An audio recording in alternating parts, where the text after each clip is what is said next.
Dr. Hana Kim was drinking her morning coffee when the alarm started screaming. The sound echoed through the empty corridors of Prometheus Dawn, a research station floating in the dark void of the Tau Ceti system. She had been alone on the station for 3 weeks now, studying ancient alien artifacts that her team had discovered on a dead planet nearby. The emergency beacon was flashing red on her control panel. Hana frowned as she looked at the readings. This was strange, very strange. The signal was coming from deep space, from a direction where nothing should exist.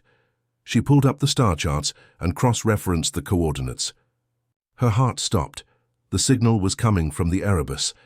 Every space explorer knew the stories about the Erebus. It was a ghost ship, a massive black vessel that had been drifting through space for over 300 years. Some said it was an alien warship. Others claimed it was a human ship from the old days before the Great Silence. Nobody knew for sure because nobody had ever gotten close enough to find out. The ship was huge, bigger than any space station, and it never responded to communication attempts. But now it was sending a signal. Hana's hands shook as she began decoding the transmission. The message was encrypted with old human military codes, the kind they used during the war centuries ago. It took her 6 hours to crack it, working through the night with nothing but coffee and determination keeping her awake. When the message finally appeared on her screen, she couldn't believe what she was reading. Humanity's children are dying. The Compact has found us. They know we survived. They're hunting us down system by system. Our colonies are falling. Our people are being slaughtered. If anyone receives this message, tell Earth. Tell them we kept our promise. Tell them we never forgot. Hana read the message 3 times before it sank in. Humanity's children. What did that mean? Everyone knew that humans had only colonized a few systems before the Great Silence happened. The history book said that all the outer colonies had been abandoned or destroyed during the civil wars. But what if the history books were wrong? She dug deeper into the transmission data. Hidden beneath the main message were navigation coordinates. Not just any coordinates, but a location on Earth itself. The coordinates pointed to a place in the middle of the Pacific Ocean, somewhere near the deepest part of the ocean. Hana had never heard of any military installation in that location. She checked her databases, searched through public records, even hacked into a few restricted files. Nothing. The coordinates led to empty ocean, according to every official source.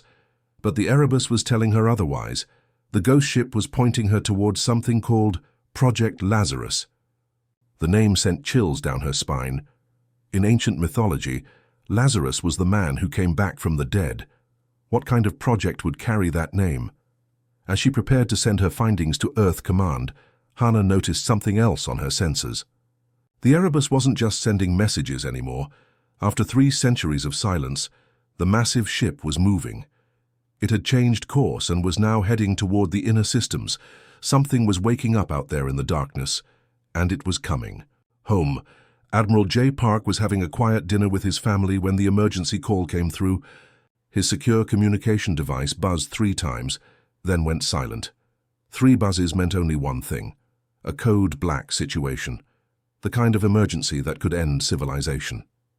He excused himself from the dinner table, kissed his wife goodbye, and headed to his private office. The message waiting for him was from Dr. Hana Kim at the Prometheus Dawn station.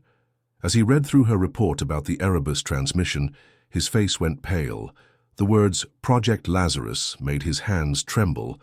Jay was one of only 3 people in the entire solar system who knew what Project Lazarus really was.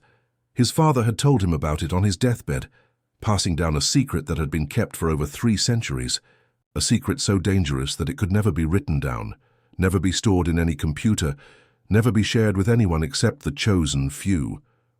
He walked to his wall safe and entered a code that he had memorized as a child. Inside was a single black card with no markings except for a series of numbers. Jay had hoped he would never need to use this card. He had prayed that the stories his father told him were just old war legends, tales from a darker time in human history. But the message from the Erebus changed everything. With shaking fingers, he entered the numbers from the card into his secure terminal. The screen went black for a moment, then displayed a single line of text. Protocol Omega-7 activated. God help us all. Somewhere in the deepest part of Earth's oceans, machines that had been sleeping for centuries suddenly came to life. The Mariana Trench, the darkest and most isolated place on the planet, began to glow with artificial light. Automated systems that had been waiting patiently for over 300 years finally received the signal they were programmed to recognize. Deep beneath 11 kilometers of crushing water and solid rock, a chamber the size of a cathedral began to fill with a glowing blue liquid. The liquid was warm, almost alive, pulsing with energy that no human scientist had ever fully understood. It flowed through tubes and pipes, filling every corner of the massive space. In the center of the chamber lay a figure that looked human, but somehow wasn't quite right. Captain Su Li had been sleeping for 347 years, but her body hadn't aged a single day. Her skin was pale as marble, her breathing so slow it was barely visible. Machines monitored every heartbeat, every brainwave, keeping her suspended between life and death. The revival fluid reached her body and began seeping into her skin. Her heart, which had been beating once every 10 minutes, suddenly began to race. Her breathing quickened. Her eyes, which had been closed for centuries, began to flutter. Memories crashed into her mind like ocean waves. She remembered the Great Purge, when humanity's enemies had tried to wipe out every human colony in the galaxy. She remembered the last desperate battle at Kepler 442b, where she had watched thousands of her people die fighting against impossible odds. She remembered the choice she had made, to sleep until humanity needed her most. That time had finally come. Captain Su Li opened her eyes and took her first breath in 3.5 centuries. The Titan was awake. Captain Su Li felt the cold metal floor beneath her feet as she stepped out of the revival chamber. Her body was still adjusting to being awake after centuries of sleep. Every muscle ached, every joint felt stiff, but her mind was sharp and focused. She had work to do. The corridors of the underwater facility were dark and empty. Emergency lights flickered on as she walked, guided by instincts that were over 300 years old. She knew exactly where she needed to go. The transport pod was waiting for her, just as it had been programmed to do all those years ago. The journey to the surface took 20 minutes. As the pod broke through the ocean waves, Sue saw sunlight for the first time in centuries. The sky was still blue, the clouds still white. Earth hadn't changed much while she slept, but she knew that everything else had. High above the planet, the Erebus waited for her. The massive ship had been drifting in space for over 300 years, looking dead to anyone who might scan it. But as Sue's transport approached, the ghost ship began to wake up. Lights flickered on along its dark hull. Engines that had been cold for centuries started to warm up. The Erebus was coming back to life. Sue docked with her ship and walked through corridors that felt like home. Everything was exactly as she had left it. Her coffee mug was still on the bridge where she had placed it before going into stasis. Her personal photos were still on her desk. Time had stopped on the Erebus, waiting for her return. She made her way to the captain's chair and placed her hand on the neural interface panel. Pain shot through her skull as the connection was established, but she gritted her teeth and pushed through it. Her mind expanded beyond her body, merging with the ship's artificial intelligence. "Hello, Thanatos," she whispered. "Welcome back, Captain," the AI responded in a voice that sounded almost human. "I have been waiting for you." Through the ship's sensors, Sue could suddenly see everything. She could feel the quantum drives humming with power, sense the weapons, systems coming online, monitor the life support systems throughout the massive vessel. The Erebus wasn't just a ship, it was an extension of her own body. But what she saw through the ship's long-range sensors made her heart sink. The galaxy was in chaos. Human colonies that should have been thriving were nothing but debris fields. Generation ships that had been carrying thousands of refugees were drifting dead in space. Entire star systems that once housed human settlements were now empty. "Show me what happened," she commanded. Thanatos filled her mind with data. For the past 2 centuries, a group called the Hegemonic Compact had been systematically hunting down every human settlement they could find. 12 different alien species had joined together with one goal: to make sure that humanity never rose to power again. They thought they had succeeded, The compact believed that all humans were dead, except for a few scattered survivors hiding in forgotten corners of space. They were wrong. The largest group of survivors was in the Vega system, hiding in old mining stations and derelict ships.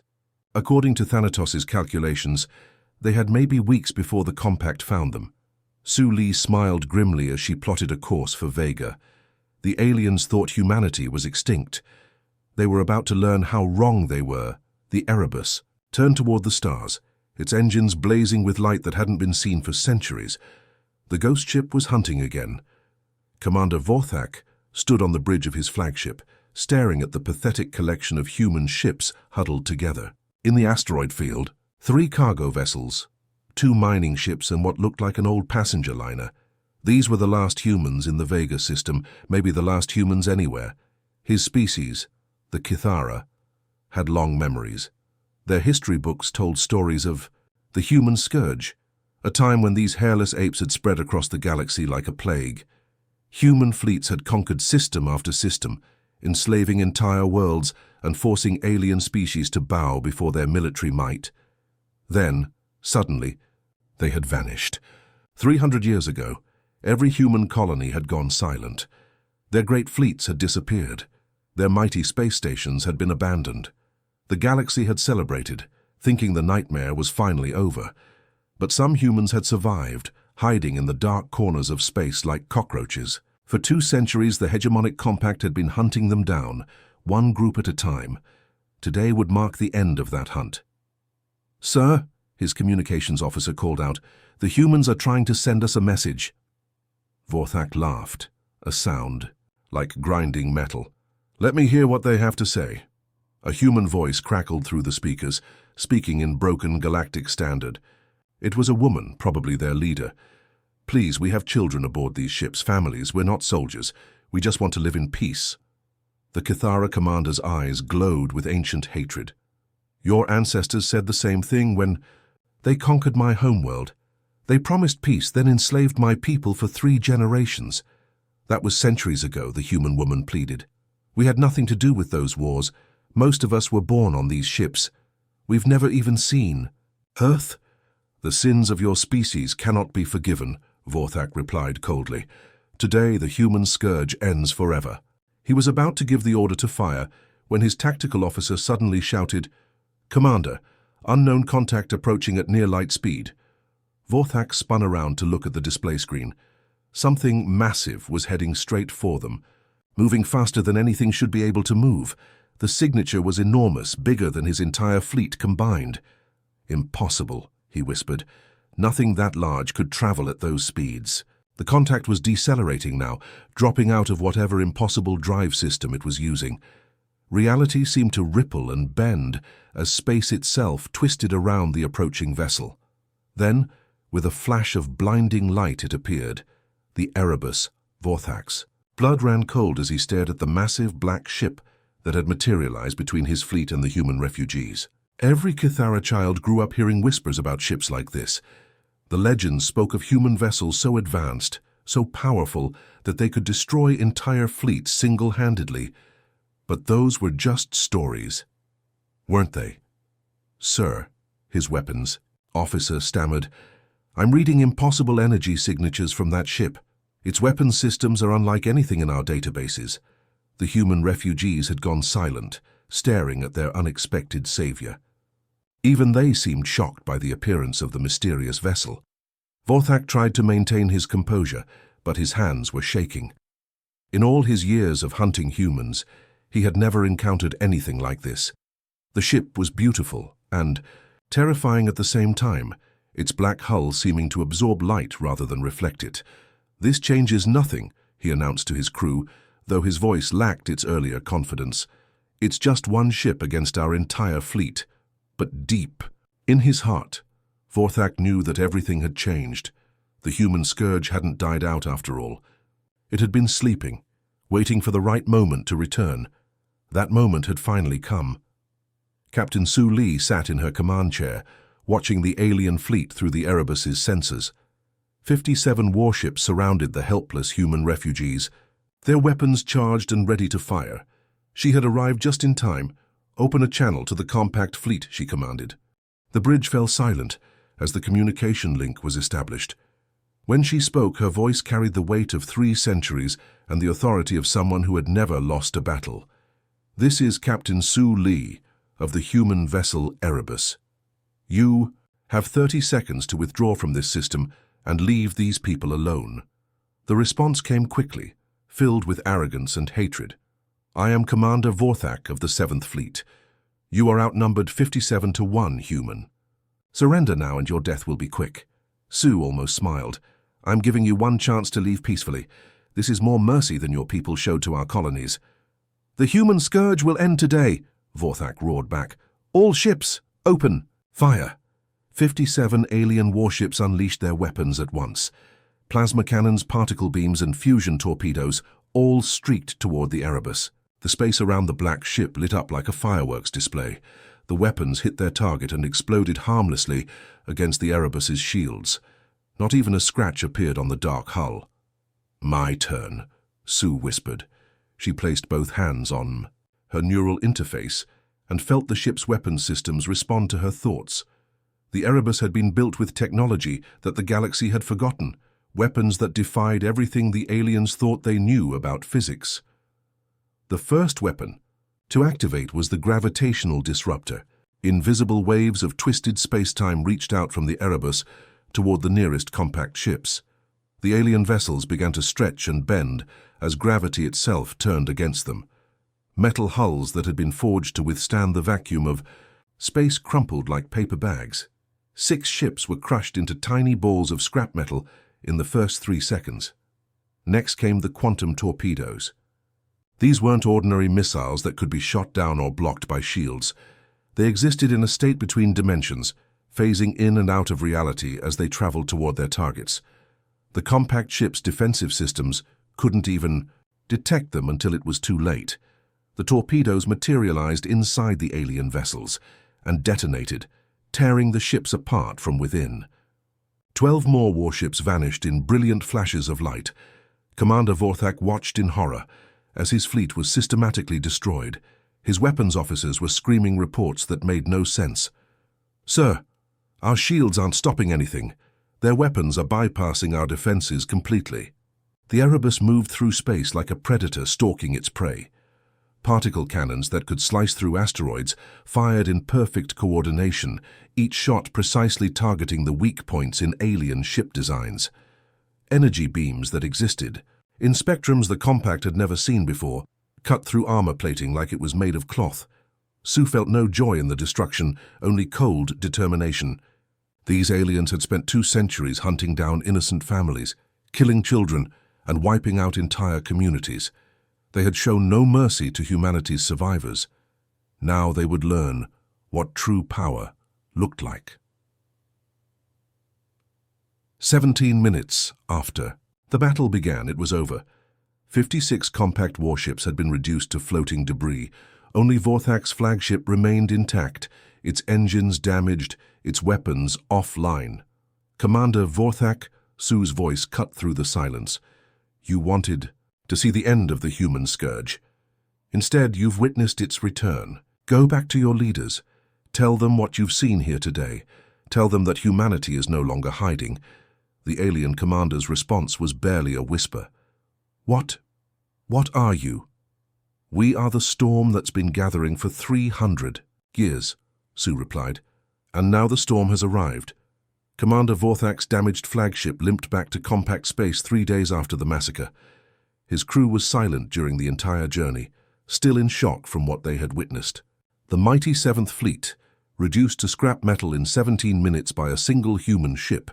When he arrived at Compact Command, the other alien leaders were waiting for him.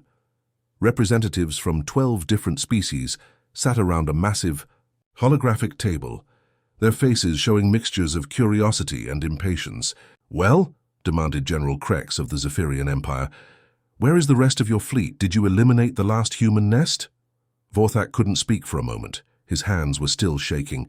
Finally, he activated the holographic display and showed them the battle footage his ship had recorded. The room fell silent as they watched the Erebus appear from nowhere. They saw the impossible weapons that tore through shields like they didn't exist. They witnessed 56 warships being destroyed in less than 20 minutes by technology that shouldn't have been possible.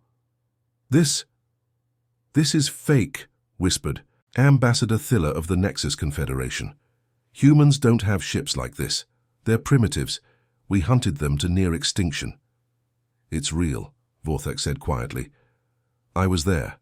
I saw my ships die. That human woman, she wasn't afraid of us. She was disappointed in us. The leaders began arguing among themselves, their voices rising in panic. Some claimed the footage was faked. Others demanded an immediate investigation. A few suggested that they should prepare their defenses. Their argument was interrupted when every communication screen in the room suddenly activated at once. Someone was hijacking their networks, broadcasting on every frequency simultaneously. Captain Su Li's face appeared on the screens. She looked exactly like the humans from the old war records, but there was something different about her eyes. They held the weight of centuries and the promise of terrible consequences. Greetings to the leaders of the hegemonic compact, she began, her voice calm and controlled. My name is Captain Su Li, and I represent the true human military. For 200 years, you have hunted our people like animals. You have destroyed our colonies, murdered our families, and scattered our survivors across the galaxy. You believed humanity was extinct. You were wrong. The alien leaders stared at the screen in horror. This message was being broadcast to every inhabited system in the galaxy. Billions of beings were watching. Today, I announce humanity's return to galactic affairs. The Outer Rim territories are now under human protection. Any species or government that has sheltered human refugees during these dark centuries will be shown mercy. Those who participated in the hunts will face judgment. Sue paused, letting her words sink in. You have 7 days to choose sides. Governments that wish to negotiate can contact us through standard diplomatic channels. Those who choose to fight will discover what happened to the 7th Fleet. The transmission ended, leaving the compact leaders sitting in stunned silence. General Krax was the first to speak. How many ships do they have? Is this just one vessel or are there more? Vorthak shook his head. I don't know, but that one ship destroyed my entire fleet without taking a single hit. If they have more, we need to mobilize everything, declared Admiral Voss of the Crimson Alliance. Every ship, every weapon, every soldier. If the humans are back, we need to strike before they can rebuild their full strength. But even as they made their plans, doubt crept into their minds. The human scourge had nearly conquered the galaxy once before. They had vanished mysteriously, leaving behind empty colonies and abandoned fleets. Now they were back, and their technology seemed even more advanced than before. Across the galaxy, the message spread like wildfire. Some species celebrated, hoping that human protection would free them from compact oppression.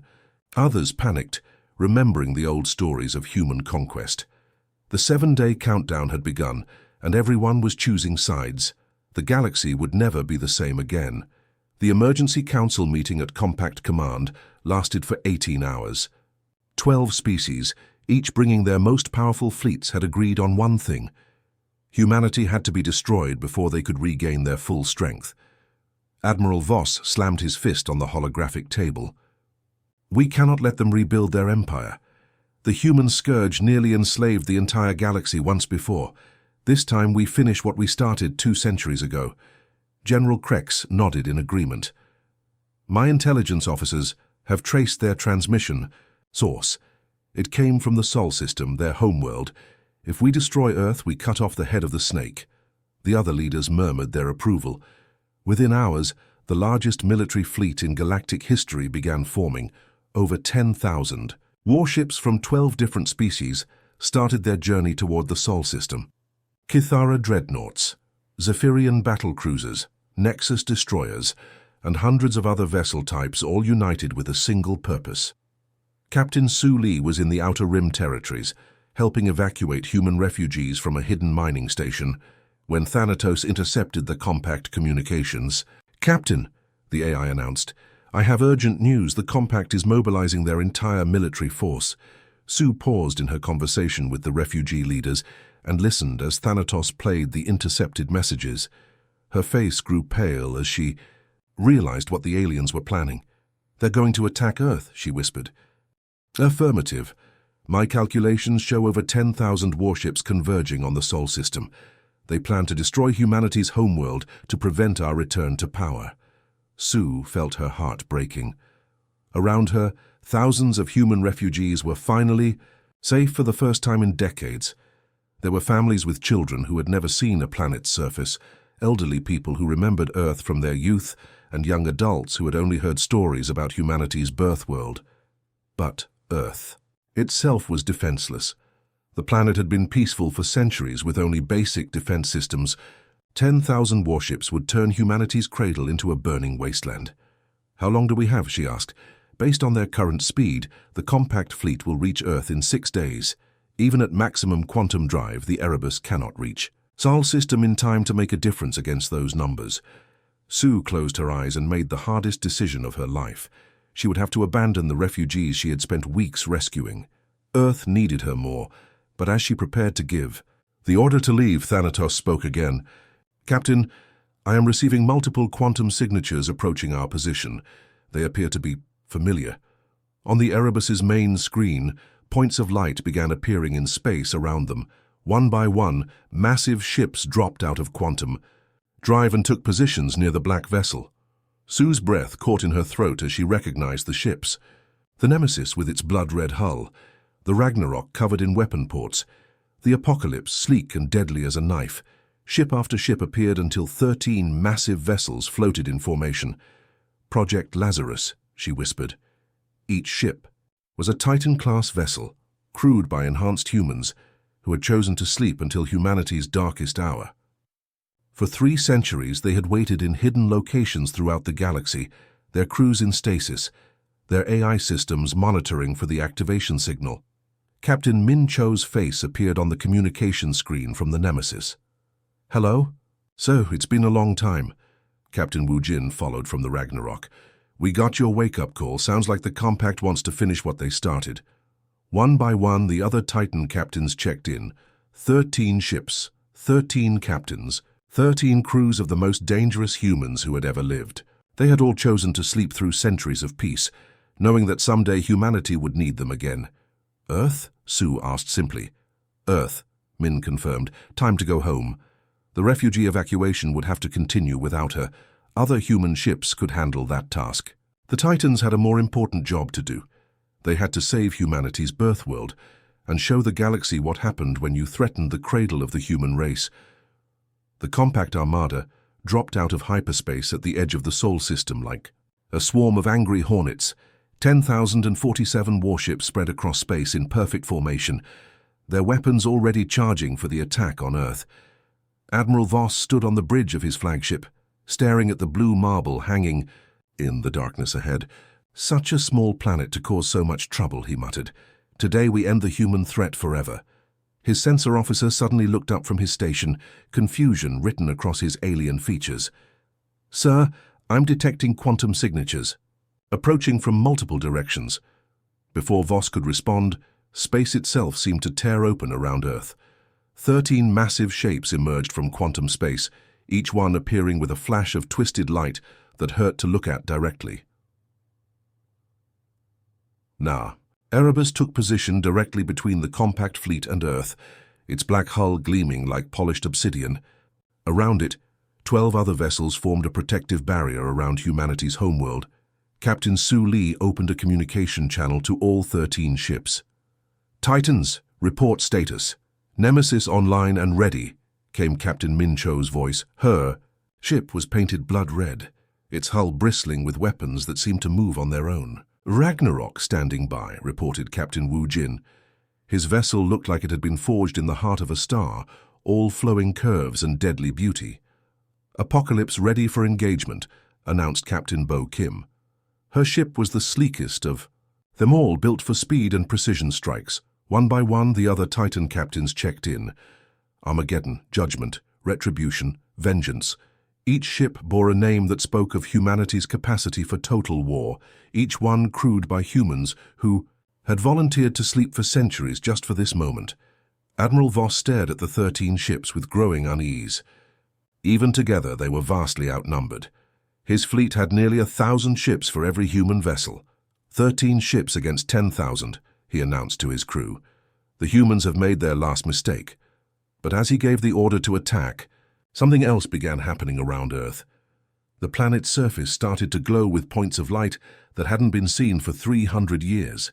Ancient installations buried deep beneath oceans and mountains were coming online for the first time since the Great Silence. Captain Su Li smiled grimly as she felt the solar defense grid awakening through her neural link. Thanatos, connect. Me to the planetary defense network. Connection established, Captain. The grid is fully operational. What the galaxy didn't know was that Earth had never been defenseless. Hidden beneath the planet's surface were weapon systems that made even the Titan ships look like toys. Massive cannons that could fire through dimensions, shield generators that could protect entire star systems, energy collectors that drew power directly from the sun itself. For centuries, these weapons had slept, waiting for the day when Earth might face annihilation. That day had finally arrived. The first compact ships opened fire, sending thousands of missiles and energy beams toward the Titan fleet. The weapons never reached their targets. Instead, they struck invisible barriers that surrounded Earth like a soap bubble. The barriers didn't just stop the attacks. They absorbed them, feeding the energy back into Earth's defense systems. Then the planet fired back. Beams of pure energy, each one wider than a battleship, lanced out from Earth's surface and struck the compact fleet. Where they hit, alien warships simply ceased to exist, their matter converted back into raw energy. Admiral Voss watched in horror as 100 of his ships vanished in the first salvo. Impossible! Our intelligence said Earth was defenseless. Your intelligence was wrong, came Su Li's voice over the communication channel. Earth has been preparing for this day for 3 centuries. You brought 10,000 ships to destroy our homeworld. We brought the homeworld itself to destroy your fleet. The solar defense grid fired again, and another wave of compact vessels disappeared into nothingness. The 13 Titan ships hadn't even begun fighting yet, and already the alien armada was being torn apart. Humanity's ultimate contingency was finally active, and the galaxy was about to learn why Earth had remained unconquered for so long. The Battle of Seoul began at dawn and ended at sunset, Earth time. For 6 hours, the space around humanity's homeworld burned with the light of dying, ships and weapons that bent reality itself. When the quantum storms finally cleared and the last energy discharges faded away, nothing remained of the compact's great armada, except glowing debris and the silent testimony of 10,000 graves. Captain Su Li stood on the bridge of the Erebus, watching Earth slowly rotate beneath them. The blue marble looked exactly as it had when she first left it 3.5 centuries ago. Wars had raged across the galaxy, civilizations had risen and fallen, but Earth endured. Thanatos, open a galaxy-wide communication channel, she commanded. Channel open, Captain. You are broadcasting to every inhabited system in known space. Su took a deep breath before she began speaking. Her words would reshape the galaxy forever. This is Captain Su Li, speaking for the restored Human Republic. Today's battle has ended the hegemonic compact's reign of terror. Their fleets are destroyed, their leaders defeated, and their attempts to genocide humanity have failed. Across the galaxy, billions of beings watched and listened as she continued. For 2 centuries, you have lived under alien rule. Some of you welcomed it, participating in the hunts that killed our people. Others resisted, sheltering our refugees and protecting the innocent. Today, we remember who stood with us and who stood against us. She paused, letting her words sink in across thousands of star systems. The galaxy will be reorganized under human oversight. Species that protected our people during the exile will be granted full protectorate status, with guaranteed rights and representation in the new galactic government. Those who remained neutral will have the chance to prove their commitment to peace. Her voice grew colder as she addressed the compact's former allies. Species that participated in the persecution of humanity will pay reparations to our survivors. Their military forces will be disbanded, their weapons surrendered. The worst offenders, Those who showed particular cruelty in hunting our people will be exiled to the galactic rim, far from civilized space. Through her neural link, Sue could sense the panic and desperation of alien leaders across the galaxy. Some were already trying to flee their homeworlds. Others were begging for mercy. A few were preparing for last stands that would never come. To the human survivors scattered throughout space, she continued, her voice warming, "Your long exile is over. Come home. The galaxy belongs to us again." The transmission ended, leaving the galaxy in stunned silence. But Sue Lee wasn't finished yet. She walked to her command chair and placed both hands on the neural interface. Through the connection, she reached out beyond Earth, beyond the Sol system, to hidden places throughout what had once been human space. Thanatos. Initiate Lazarus Protocol. Final phase. Authorization. Sue Lee, Captain. Human Navy. Service number 774 Alpha. Authorization confirmed. Activating all remaining Titan vessels. Across the galaxy, in asteroid fields and hidden moon bases, in the depths of gas giants and the hearts of dying stars, 97 more ships began to wake up. Each one was a fortress capable of destroying entire fleets. Each one was crewed by humans who had chosen to sleep until their species needed them most. The 13 ships that had defended Earth were just the beginning. Humanity had built 110 Titan vessels before the Great Silence, each one hidden in a different location, each one waiting for this moment. Captain Min Cho's voice crackled over the communication system from the Nemesis. "So, we're receiving activation signals from across the galaxy. The entire Titan fleet is coming online," Captain Wu Jin added from the Ragnarok. "Looks like the neighbors are about to get some unexpected visitors." Sue smiled as she watched the status reports flooding in.